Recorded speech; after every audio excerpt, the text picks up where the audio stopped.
Hello everyone, আমি আজকে যে বিষয়টা নিয়ে কথা বলবো সেটা হচ্ছে সোশ্যাল কারেন্সি। তো social currency, what is social currency in marketing, এটা লিখে যদি গুগল সার্চ দিই তাহলে অনেকগুলো সংজ্ঞা আমরা পেতে পারি। বাট আমি ব্যাপারটাকে আমার মতো করে উপস্থাপন করার চেষ্টা করব। আমি আমার নিজের পড়াশোনা থেকে যে জিনিসগুলো জানতে পারছি সেই জিনিসগুলো আপনাদের সাথে শেয়ার করার চেষ্টা করব। সোশ্যাল কারেন্সিকে যদি খুব সোশ্যাল কারেন্সি একটা ব্রড ব্যাপার, তো এটাকে যদি আমি শর্টকাটে বলতে চাই তাহলে সেটা হচ্ছে যে আপনার ব্র্যান্ড সম্পর্কে আপনার কনজিউমার বা আপনার কাস্টমার তার অন্য ফ্রেন্ডস, ফ্যামিলি এবং আদার্সের সাথে যখন কথা বলবে, that is your social currency. That means আপনি আপনার কাস্টমারকে এমন প্রায়োরিটি দিচ্ছেন বা আপনার কাস্টমারকে এমন ফিল দিতে পারছেন যেটার কারণে সে আপনার ব্র্যান্ড নিয়ে সে আরও 5-7 জন মানুষের সাথে কথা বলতেছে। সো বেশ কিছু উদাহরণের মাধ্যমে আমি ব্যাপারগুলো ফুটাই তোলার চেষ্টা করব। আর এখানে বেশ কিছু ছবি আছে, এই ছবিগুলো আমি টাইম টু টাইম আর কি করব, টাইম টু টাইম অন করব। এখন একটা ব্যাপার হচ্ছে, সোশ্যাল কারেন্সি ডাজেন্ট মিন যে আপনি আপনার সোশ্যাল মিডিয়া মার্কেটিংয়ের জন্য প্রচুর পরিমাণে টাকা পয়সা ধ্বংস করেন, সেটা না। তো একটা ছোট গল্প বলি, সেটা হচ্ছে লিঙ্কডিন সম্পর্কে। আমরা লিঙ্কডিনকে নিয়ে আমরা হয়তো বা সবাই জানি। তো 2012 সালের দিকে লিঙ্কডিনের যখন প্রথম দিকটা ছিল, তখন লিঙ্কডিন তাদের একটা প্রমোশন বা একটা ক্যাম্পেইনের জন্য একটা কাজ করছিল। সেটা হচ্ছে তারা একটা সুন্দর ইনমেইল লেটার তৈরি করছিল, গ্রাফিক্যাল ইনমেইল লেটার। তো গ্রাফিক্যাল ইনমেইল লেটারে লেখা ছিল যে আপনার প্রোফাইলটা সব থেকে বেশিবার ভিউ হয়েছে এবং আপনি আমাদের টপ 5% ভিউয়ের ভিতরে আছেন। সো এই মেইলটা অনেকের কাছে ইনমেইলের মাধ্যমে পাঠানো হয়েছিল। লিঙ্কডিনের ইনমেইল একটা ফিচার যেটা আপনার ইনবক্সের মতো অন কাইন্ড অফ। সো আপনি যখন ধরেন আমি যদি এই ইমেইলটা পাই বা এই ইমেলটা পাই লিঙ্কডিনের কাছ থেকে, তখন আমার কিন্তু নিজের ভিতরে অনেক প্রাউড ফিল হবে। আমি ভাববো কি যে ও আচ্ছা, লিঙ্কডিন আমাকে টপ 5-এর ভিতরে রাখছে, দ্যাট মিনস আমি অনেক ভালো পারফরমেন্স আমার হয়েছে লিঙ্কডিনে এবং আমার প্রোফাইলটা আসলেই অনেক ভালো কিছু করতেছে। সো তখন আমি কি করবো কি, লিঙ্কডিনকে নিয়ে আমি হয়তো বা আরও 5-7 জন মানুষের সাথে বা ফ্রেন্ডস অ্যান্ড ফ্যামিলির সাথে কথা বলবো, দেখো আমি এরকম টপ 5-এর ভিতরে আসছি লিঙ্কডিন, এবং এইটা হয়তো বা আমি আমার নিজের প্রোফাইল থেকে শেয়ার করতে পারি এবং অনেকের সাথে দেখা গেল আমি অনেককে ইমেল করেও জানাতে পারি, দেখো আমি টপ 5-এর ভিতরে আসছি। সো এটা কী হলো যে লিঙ্কডিন আমার পিছনে খরচ করলো শুধুমাত্র, কিন্তু আমি তাদের হয়ে আরও 7-8 জনের কাছে তাদের মার্কেটিংটা করলাম। সো এটা গেল একটা ইন্টারন্যাশনাল কোম্পানির সোশ্যাল কারেন্সির কথা। এখন আমি একটা দেশি কোম্পানির কথা বলি, সেটা হচ্ছে পাঠাওয়ের কথা আসি। সো পাঠাও কিছুদিন আগে থেকে তাদের নতুন ভেঞ্চার শুরু করছে, হচ্ছে পাঠাও ফুড। এখন পাঠাও ফুডের যে ব্যাপারটা হচ্ছে, পাঠাও ফুড 14 ফেব্রুয়ারি লাস্ট 2018 সালে 14 ফেব্রুয়ারিতে ভ্যালেন্টাইন্স ডের একদিন আগে তারা ঘোষণা দেয় যে আজকে যারা আমাদের ফুড ডেলিভারিতে অংশগ্রহণ করবে তাদের ফুড ডেলিভারির 60 টাকা মানে 60 টাকা কোনো টাকাই পে করা লাগবে না। ইভেন আপনি আগামীকাল 14 ফেব্রুয়ারি ভালোবাসা দিবসে একটা গিফট পাবেন পাঠাওয়ের পক্ষ থেকে। তখন অনেকে হয়তো বা এক্সাইটেড ফিল করে, আমি নিজেও আমি জানতামও না ব্যাপারটা সম্পর্কে, বাট আমি পাঠাও ফুডের যে ডেলিভারি সিস্টেমটা এটা অন্য ডেলিভারি সিস্টেম থেকে অনেক ফাস্ট।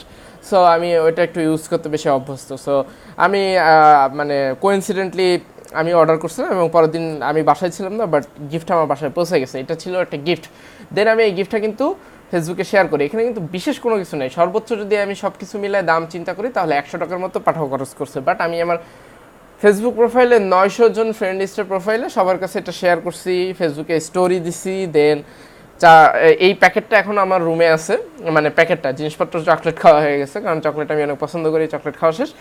বাট এই প্যাকেটটা এখন যতজন মানুষ দেখে তখন সবাইকে আমি বলি যে পাঠাও ফুড ডেলিভারির জন্য এইটা তারা আমাকে রিওয়ার্ড করছিল।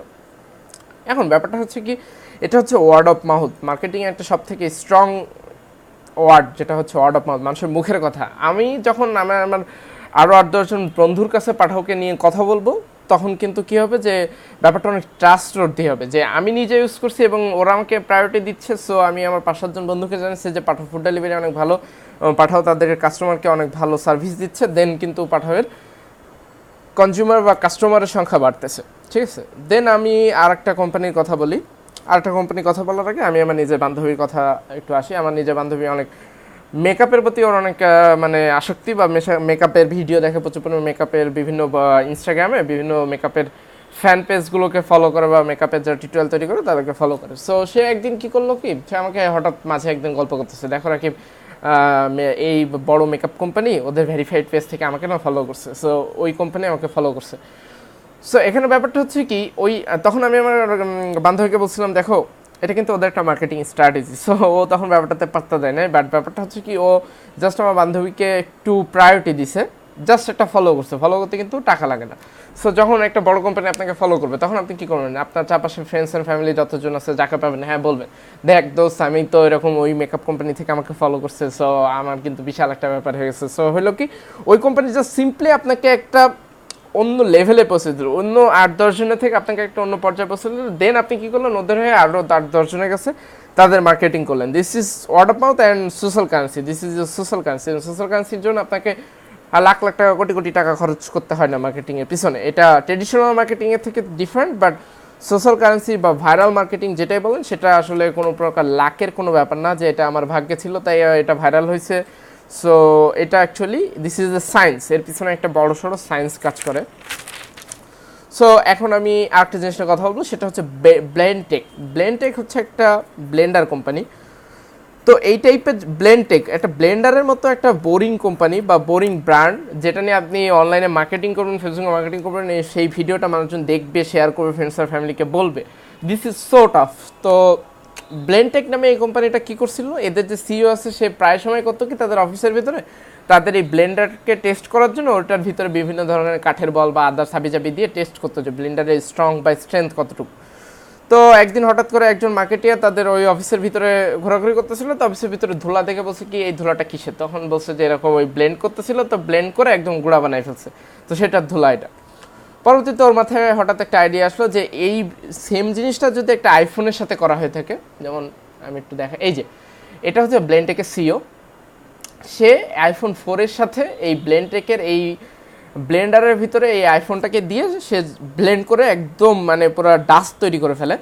এবং এই ভিডিওটা যখন করে ফেসবুকে আপলোড দেওয়া হয়ে থাকে, এখানে প্রত্যেকটা জায়গাতে কিন্তু দেখতে পাচ্ছেন যে ব্লেন্ডটেকের ব্র্যান্ডিং। তো তখন কী হয়েছে, এটা কিন্তু একটা ইন্টারেস্টিং কন্টেন্ট হয়ে দাঁড়াইছে এবং আপনি এই ভিডিওটা আপনাকে এন্টারটেইন করছে। সো আপনি আপনার আরও 5-7 জন ফ্রেন্ড যাতে দেখে এটা এন্টারটেইন হতে পারে সেটার জন্য এটা শেয়ার করছেন, কিন্তু এই 5-7 জনের ভিতরে হয়তো বা 2-3 জনের একটা ব্লেন্ডারের দরকার হতো এবং তারা ব্লেন্ডটেক থেকে একটা ব্লেন্ডার কিনছে। এটা হয়েছে কি তাদের, এবং এই ভিডিওটা ফেসবুকে আপ করার পর তাদের 10 মিলিয়নসের উপরে শেয়ার হয়েছিল এবং তাদের সেলস 1 মাসের ভিতর 700% বেড়ে গেছিল।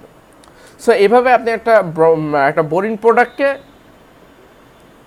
মানে কি বলবো, একটা বোরিং প্রোডাক্টকেও একটা ভালো জায়গায় দাঁড় করে নিয়ে যেতে পারেন এবং সেটার সেলস আরও বাড়াতে পারেন বা সেটা মার্কেটিং করতে পারেন বা রিমার্কেটিং করতে পারেন। বা আপনাকে অবশ্যই খুঁজে দেখতে হবে যে আপনি যে প্রোডাক্টটা নিয়ে মার্কেটিং করতে যাচ্ছেন সেটা ইনার রিমার্কেবিলিটি আছে কিনা। ইনার রিমার্কেবিলিটি মিনস হচ্ছে ওটার ভিতরে এমন কিছু আছে কিনা যেটা আপনি আপনার ক্লায়েন্টকে বা কাস্টমারকে দিলে সে একটু মানে কী বলবো ভিতর থেকে একটু স্পেশাল ফিল করবে বা সে একটু এন্টারটেইন ফিল করবে বা সে তার এমন একটা জায়গা তৈরি করে দিতে হবে তার জন্য যে সে যেন এই জিনিসটা আরও 5-7 জনের জন্য শেয়ার করে সেই জিনিসটা। সো এটা গেল আরেকটা উদাহরণ। দেন আমি আরেকটা উদাহরণে যাব, সেটা হচ্ছে এই যে ছবিটা দেখতে পাচ্ছেন, ভলভো তাদের এই নতুন 2টা ট্রাক যখন লঞ্চ করতেছিল, তো এটার ক্যাম্পেইনের জন্য তখন তারা হঠাৎ করে চিন্তা করলো যে একটা ট্রাকের ভিডিও, ভলভো ট্রাক, সেটা কেনই বা মানুষ শেয়ার করতে যাবে তাদের প্রোফাইলে। তখন এই মানুষটা হচ্ছে জাপানের একজন মানে স্পেশাল ক্যারেক্টারিস্টিক্সের মানুষ যে এরকম বিভিন্ন ধরনের স্ট্যান্ড করতে পারে। তখন তাকে ডাকা হয় যে তুমি এরকম ভলভো ট্র্যাকের মাঝে দাঁড়াই থাকবা এবং এই ভিডিওটা করে ফেসবুকে কন্টেন্ট হিসেবে আপলোড করা হয় এবং এই ভিডিওতে আর মিলিয়ন্স শেয়ার হয় শুধুমাত্র এইরকম একটা ইন্টারেস্টিং কন্টেন্ট হওয়ার জন্য। এটার পিছনে কী হচ্ছে, ভলভো যে ট্র্যাকের এই ট্র্যাক 2টার নতুন ফিচার ছিল, তাদের স্টায়ারিং, অটো স্টায়ারিংয়ের যে ফিচার ছিল সেটা সম্পর্কে তারা তাদের কনজিউমার বা কাস্টমারের কাছে খুব সহজে পৌঁছায় যেতে পারছে। তারা হয়তো বা 1 মিলিয়নের জন্য বুস্ট করছিল, কিন্তু সেটা 10 মিলিয়ন মানুষের কাছে পৌঁছেছে, কারণ শেয়ার বাড়ছে, অনেক বেশি পরিমাণে মানুষ ভাবছে এটা একটা এন্টারটেইনিং মানে ভিডিও, সো এটা আমার আরও অনেক মানুষের সাথে শেয়ার করা উচিত। দেন লাস্টলি আমি একটা গল্প বলে আমি আমার মানে প্রেজেন্টেশন বা যেটাই বলি আমি আমার স্টোরি শেয়ার করা শেষ করে দিব। সেটা হচ্ছে একটা হটডগের গল্প। হটডগের ভিডিওটা এই যে এটা আমেরিকার ইউএসের একটা রেস্টুরেন্টের ছবি, হটডগ রেস্টুরেন্ট, সেটাতে এরকম লেখা আছে ইট মি। সো একদিন একজন মার্কেটের, এটা একটা মানে মোটামুটি যদ্দূর আমি যেখান থেকে যে ব্লগ থেকে পড়ছিলাম সেখানে বলা হয়েছে এটা একটা সত্য ঘটনা, যে সেরকম হেঁটে যাচ্ছিল রাস্তার পাশ দিয়ে এবং সে হঠাৎ করে দেখলো ইটমি নামে এরকম একটা হটডগের রেস্টুরেন্ট এবং তার ওই দিন দুপুরবেলা বেশ ক্ষুধাও লাগছিল। সে আগ্রহবশত রেস্টুরেন্টের ভিতরে যায়, একটা হটডগও খেয়ে ফেলে এবং হটডগ খেয়ে ফেলার পর হঠাৎ তার রেস্টুরেন্টের ভিতরে একটা জিনিস দেখে তার চোখে নজর কাড়ে। সেটা ছিল একটা টেলিফোন বুথ, পুরানো আমলের টেলিফোন বুথ, যেখানে ওই যে 1, 2, 3 এগুলো ঘুরায় ডায়াল করতে হয়, ডায়াল। তো সে আগ্রহবশত ওই টেলিফোন বুথের ভিতরে গেছে এবং 2 বাটন প্রেস করে একটা ঘোরানো দিছে এবং সাথে সাথে রিসিভারে তাকে জিজ্ঞাসা করা হয়েছে আপনার কি রিজার্ভেশন ছিল কিনা। সে অবাক হয়েছে, রেস্টুরেন্টে তো আমার খাওয়া দাওয়া শেষ, তো এখন আমি রিজার্ভেশনে কি আছে। পরে সে জানতে পারলো যে এই টেলিফোন বুথের পিছনে একটা গেট আছে, যেই গেট দিয়ে আপনি এই রেস্টুরেন্টের একটা সিক্রেট বার আছে এবং সেই সিক্রেট বারে যেতে পারবেন। এবং এই সিক্রেট বারে যেতে হলে আপনাকে আগে থেকে রিজার্ভেশন দিতে হবে, রিজার্ভ করতে হবে জায়গাটা। এবং এই সিক্রেট বারে যেতে হলে প্রত্যেকদিন দুপুর 3টা থেকে 3:30-এর ভিতরে আপনাকে রিজার্ভ করতে হবে এই টেলিফোন বুথের মাধ্যমে। তো এটা কি হয়েছে, তারা কিন্তু এই সিক্রেট বুথ বা এই সিক্রেট বারের জন্য বিশাল কোনো মার্কেটিং করে নেই।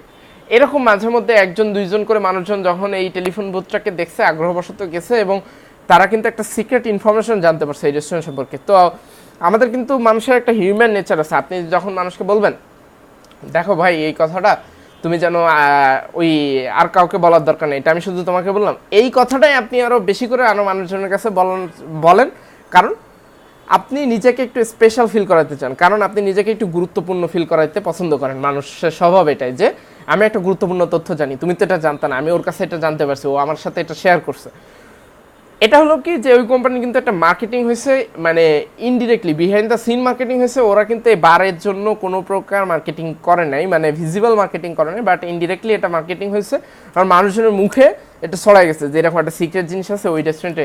আমরা কিন্তু সিক্রেট জিনিসের প্রতি সবথেকে আমাদের আসক্তি সবথেকে বেশি। সো আপনাকে বুঝতে হবে যে আপনার যে প্রোডাক্ট নিয়ে মার্কেটিং করতে চাচ্ছেন সেটা আপনি বাজারে ভাইরাল করতে গেলে সেটার ভিতরে কোনো ইনার রিমার্কেবিলিটি আছে কিনা, যেটার জন্য মানুষজন ফিল করতে পারবে যে এই জিনিসটা আমি আরও 10জন মানুষের সাথে শেয়ার করি, বা এই প্রোডাক্টটা আপনি আপনার কাস্টমারকে মানে কিভাবে স্পেশাল ফিল করাতে পারেন, যেটার কারণে আপনার কাস্টমার আরও 8-10জন মানুষের সাথে সেই জিনিসটা নিয়ে কথা বলবে। আর আসলে এটাই হচ্ছে অ্যাকচুয়ালি সোশ্যাল কারেন্সি। আপনার সোশ্যালি আপনি আপনার মার্কেটটাকে কতটা গ্রো করতে পারতেছেন, this is your social currency. এবং এটার জন্য লাখ মিলিয়ন ডলার খরচ করতে হয় না।